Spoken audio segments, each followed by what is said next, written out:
No vídeo de hoje nós vamos falar sobre dependência emocional. Mas para começar a falar sobre dependência emocional, acho que seria interessante falar um pouco sobre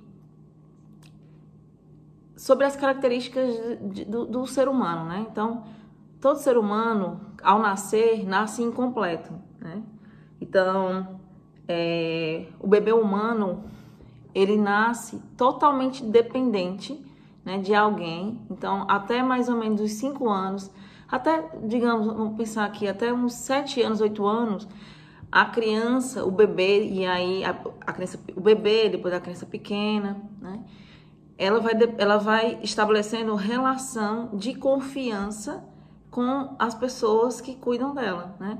Então, nós somos seres desamparados por natureza, né? Então, a gente vai estabelecendo um processo de dependência, porque nós precisamos desse outro ser humano para podermos existir. Então, não existiria um eu hoje, se não houvesse no início da minha vida um outro, alguém que cuidou de mim, né?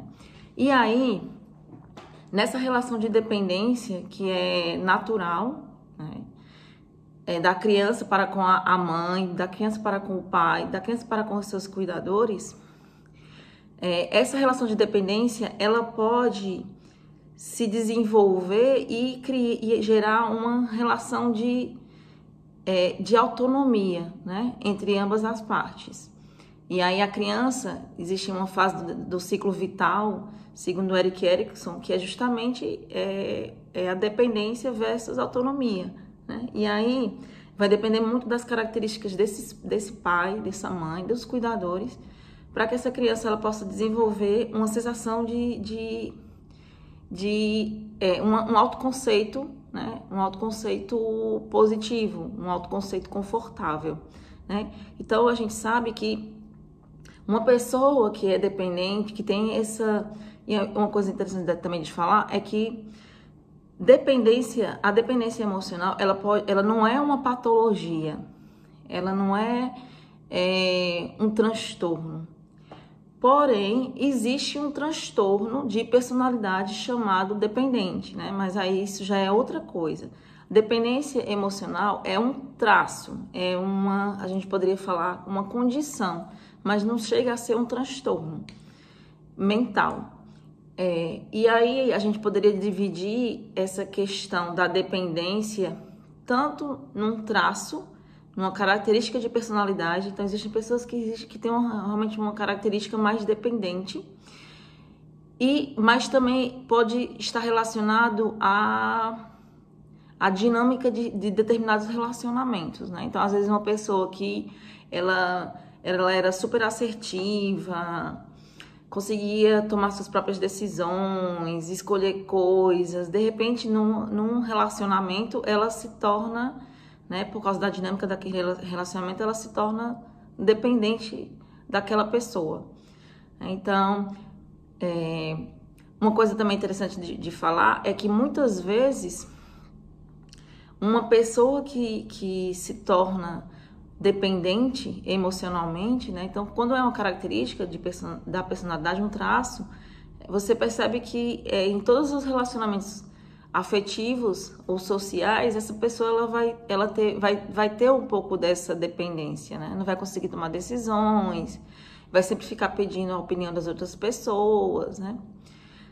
E é bom também salientar que, no geral, né, não necessariamente vai ser em todos os casos, mas no geral, pessoas dependentes, elas tiveram na infância pais ou super protetores ou pais negligentes, né?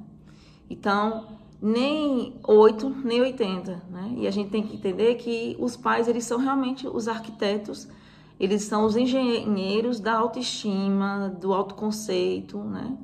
Da autoconfiança da criança, né? No futuro. Então, é importante que os pais entendam que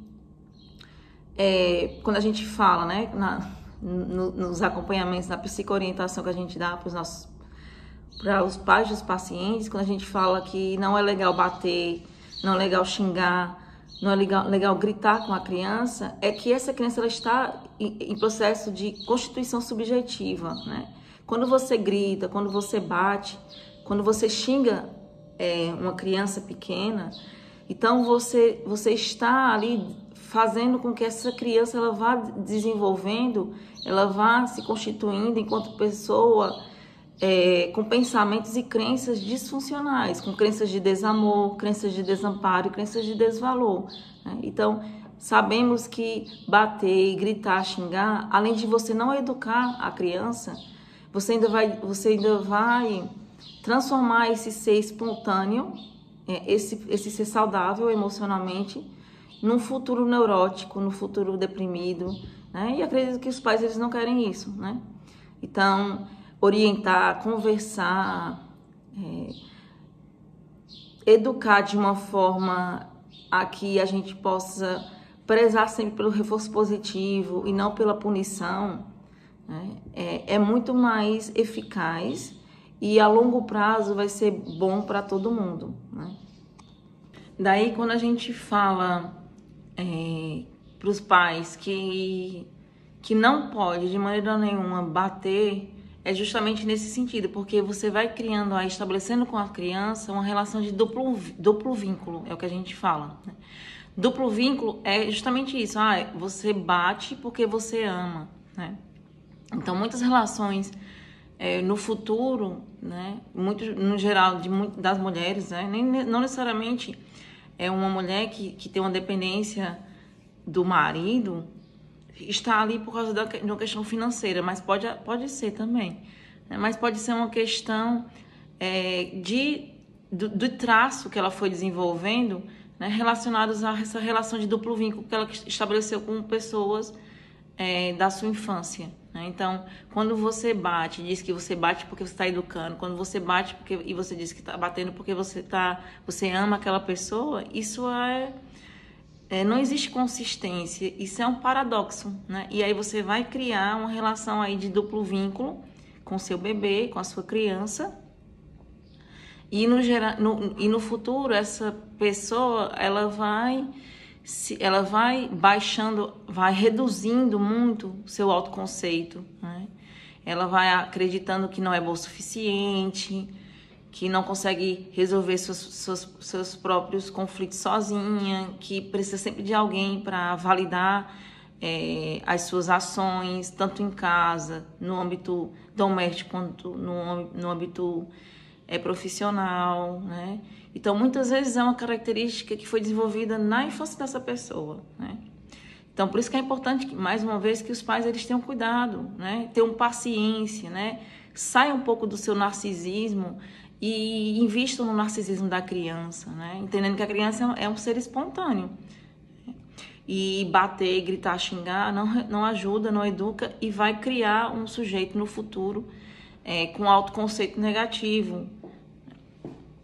Então, uma coisa que é importante a gente saber é que, segundo a psicologia positiva, né, um relacionamento tóxico ele é capaz de minar o bem-estar de uma pessoa, né? E o que é um relacionamento tóxico? Um relacionamento tóxico é aquele que é baseado no medo, que é baseado na manipulação, que é baseado na coerção, né? Então, o que é um relacionamento saudável? Um relacionamento saudável é aquele que é baseado na confiança mútua, né? É um relacionamento que a gente entende, que a gente contribui e que a gente ajuda e que a gente também recebe apoio, né?